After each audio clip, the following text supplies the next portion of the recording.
welcome to the outdoor studio of Cooking with Kevin. Welcome to this special barbecue segment. We have a special marinated chicken on the way, followed by some nice buttered barbecued corn, and finally a first time dessert on this show. It's a chocolate peanut butter s'more banana boat. You cannot miss that. It's going to be delicious. So let's get started. We're going to come right over here. And to save time, the chicken needs to marinate at least 5 hours in this marinade. So I already made the marinade. And on the screen you'll see the ingredients. It's very simple. It's olive oil, Italian seasoning, garlic, cumin, salt and pepper, and water. So it's a delicious marinade, easy, and you just have to set the chicken in there, let it marinate. Alright, so now we're gonna take this chicken. I have a mix of some bigger breasts, and so then the bigger breasts I'm gonna actually hammer it just a little thinner so that it will cook evenly on the grill. So while you're doing this, you should have the grill heating up to medium-high heat. You don't want it much hotter because then it will cook too fast on the outside and you'll get tough chicken. And a secret that I'm going to show you later is that you don't go by look, you go by temperature. So we're going to do it by using a temperature probe, and you want it around 160 to 165 degrees. Alright, so you don't want to hammer it too much, but you want enough that it's pressed down a little bit on the sides. Alright, so we'll also have a tender here, and so it's not as thick, so it probably won't need as much hammering. The way you know if it needs hammering is that you can take a fork, and if it's about halfway up the fork, about right in here, it's going to need hammering down. This is actually pretty good. Alright, so let's go ahead and go over here. I have the grill preheated, and you want to spray it with the non-stick spray before you heat the grill. Otherwise, the spray will cause the grill to flame up, and it will not adhere to the grill iron there. Alright, so I'm going to just place these more in the center of the grill.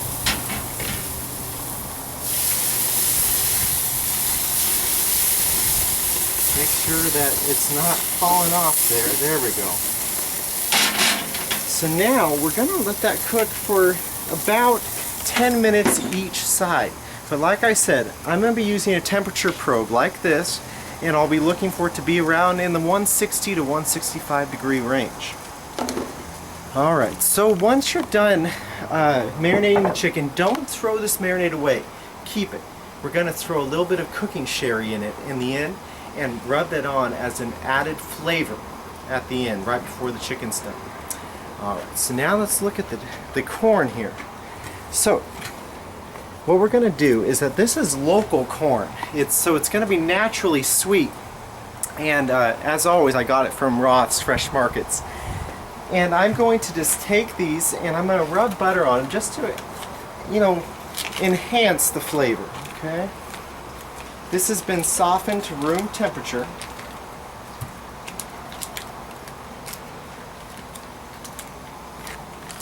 And what I'll do is I'll kind of make sure it's kind of rubbed on there. And then I'm just going to take a dash of sea salt here. And we're just going to sprinkle a little bit of sea salt on there. Just evenly distribute it. There you go. And then you'll take a piece of aluminum foil, kind of roll it, close each end like that. You do not want to puncture it because you want the air to be trapped in there so it steams the corn. So we're going to put this in the grill as well, but we're going to put it on the middle so it's not as hot, and we'll do 15 minutes per side or until a fork can easily puncture the kernel. Alright, so while we're letting these cook, we'll send it over to Tim, who's going to do a fun segment on barbecue. Tim?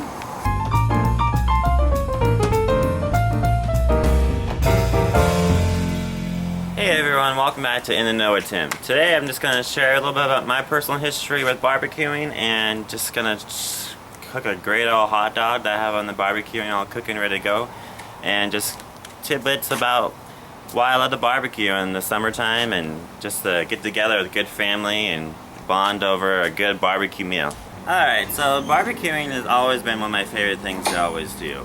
I always like to fire up the grill, just put on some good hot dog hamburgers from your local store. You know, Painted Hills is always a great choice to pick up at the store. There's you know, brats, there's sausage dogs, there's all sorts of different hot dogs and stuff. Anybody can just pull on the grill and fire one up, and 5 minutes later you have a great barbecue item to have on your main meal. So one of the reasons I like to gather the family around for barbecuing is that you know, you can bring whatever you want. Throw on the you know, Kevin cooked corn on the cob on the grill for you guys. It's simple foods like that. You can just have that extra flavor that only barbecues can give you. So it gives you different varieties of charcoal pellets that you can pick up at the store. There's different flavors that give you a little extra boost in your food items. In my opinion, barbecue season officially kicks off on Memorial Day weekend. Everyone, you know, goes camping, starts out those cooking grills out in the campfires, or everyone has their family gatherings Memorial Day weekend. And that really officially kicks off the barbecue season. And you know, there's great reasons to get together. You know, barbecue is such an easy way to cook a meal, and it's hot outside, so why would you want to have your house all hot with the oven roasting? You can have your anything cooking outside. Just make sure it's all in tin foils if you're cooking chicken or steaks or whatever. Just make sure it's all prepared nicely meal for you, and it's such a great fix up, and your house is not as hot as it should be if you're cooking indoors. So I'm just a great family guy. I like getting together with the family and just having great times, making new memories, and barbecuing is such a great way to do that. So, you know, starting in Memorial Day weekend all the way to, you know, Oregon's been blessing us with great weather for the whole month of September lately, the last few years. So you can barbecue all the way till October if you wish. You know, there's tailgatings also. You can have your own barbecue with the tailgates. So let me just check on my quick hot dog here as I get ready to close it off. And it looks like it's just about done. Whoa! Wow, I am glad I'm not the head chef of this show. I'm glad Kevin is, and right back at you, Kevin, on this show, and have a great afternoon, and we'll see you guys next time. And welcome back. Thank you, Tim, for that interesting stuff. And if you'll see here, you're starting to get these grid lines. I actually had to turn down the heat a little bit because you can tell when it starts getting charcoal on the outside, it's a little too hot. But what I'm doing is I'm checking the temperatures, and you always want to stick in the thickest spot, and it will be where this black tip is. And right now it's hovering around the 140 mark. So it's not quite done. So it's going to need at least another 5 minutes or so. So you want to keep an eye on that, and you only want to try to turn it twice. That way the juices will be locked in, it will not dry it out. Alright, so while it's doing that, let's try the dessert. So this is a recipe that I found online, and I adjusted it to make it a Cooking with Kevin original. So bear with me here. It should be something delicious. So you slice down the center here. And open up the pocket. Alright. So we're going to put about 2 tablespoons of marshmallows.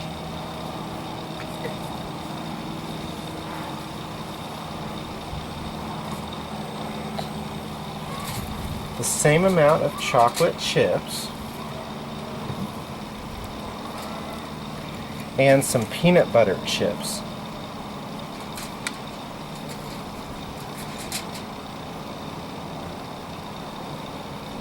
It will be bulging, that's normal. There we go. And then what we're going to do is we're going to grab foil and kind of fold it around it. You want to leave some space in this upper portion. See how I kind of creased it up at the top? Allow it melting room. So then there is your chocolate peanut butter s'more banana boat. So these you're going to place on the top rack if possible. You want to keep them upright. we go. And you'll let that cook for about 8 to 10 minutes or until the marshmallows are softened and melted. So while that's doing that, we are going to send it over to Brenna. She's going to do a fun segment on s'mores. Brenna, what do you have for us?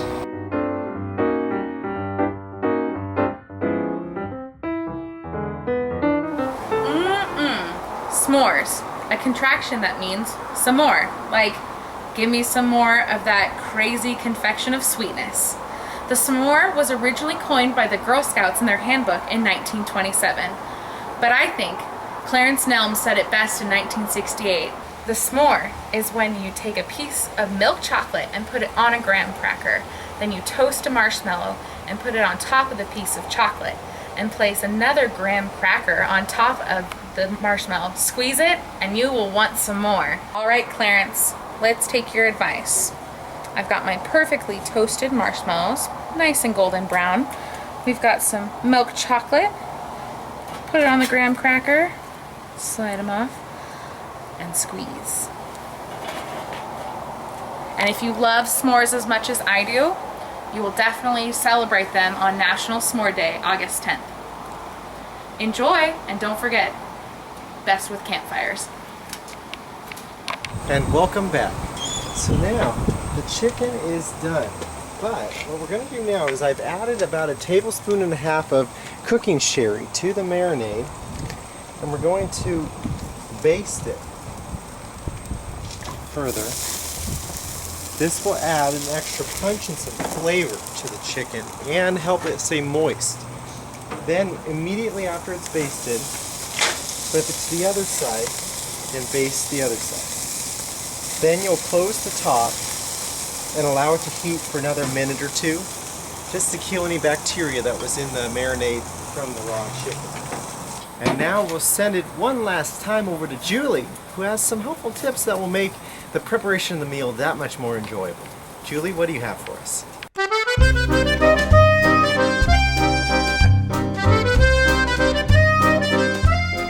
Hi, here's some tips from Julie.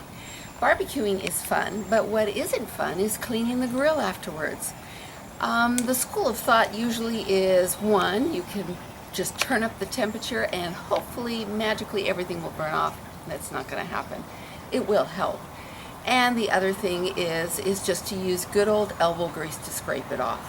However, I tend to like a clean grill with the least amount of work, and you can do that by getting a long wooden wire brush. And while it's still hot, take the long wooden metal bristled brush and brush it along the grill, and that will help remove the debris. Another tip that's very helpful is to take a paper towel that's been saturated in olive oil or other vegetable oil, put it between some metal tongs, and put this over each of the grill slats, and that will help the food to not stick to the grill. And remember, when the grill is hot, please do not use vegetable oil sprays or you'll have a nasty little surprise. Anyway, enjoy the rest of the summer, and we'll keep cooking with Kevin. And welcome back.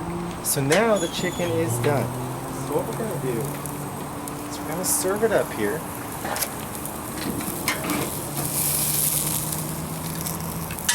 There we go. And then we'll check to see if the corn is done. See how it just kind of gently goes in. It slips in.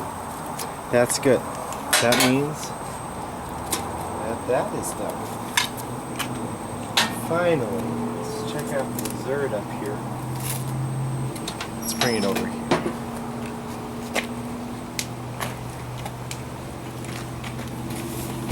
Let's check it out. Oh yeah. The banana will brown, as you can notice there, but the banana itself is intact and everything is melted goodness in there. Let's kind of see. That's how it's going to come out. It's just like banana goodness. So that is good. All right, so I'm going to give you a little tidbit here on your corn. So it will be hot coming fresh off the grill. See how moist it is, how the butter just kind of permeates through all the kernels there. But one way to get extra flavor out of your corn is to slit the kernels down through the middle. So you're gonna kind of get here and just go right down the middle. See how the knife is just like, I'm not even pushing, and it just falls right in. The corn is very tender. See, you'll do that across every kernel along the whole side, and you'll keep doing that throughout the corn. And you'll notice that you won't get as many kernels stuck in your teeth, and you'll get much more flavor and juiciness from your corn. So, we got a delicious barbecued corn, a banana boat chocolate peanut butter s'more, and a delectable herb chicken that is just to die for. You will have your whole family asking for this every single night, guaranteed. So that is it for today's segment. Stay tuned. In a few weeks, we're going to have a special guest, a new chef on the show. And he's from the Philippines. He's going to be sharing one of his most famous dishes, and it could be seafood. So stay tuned and keep cooking with Kevin.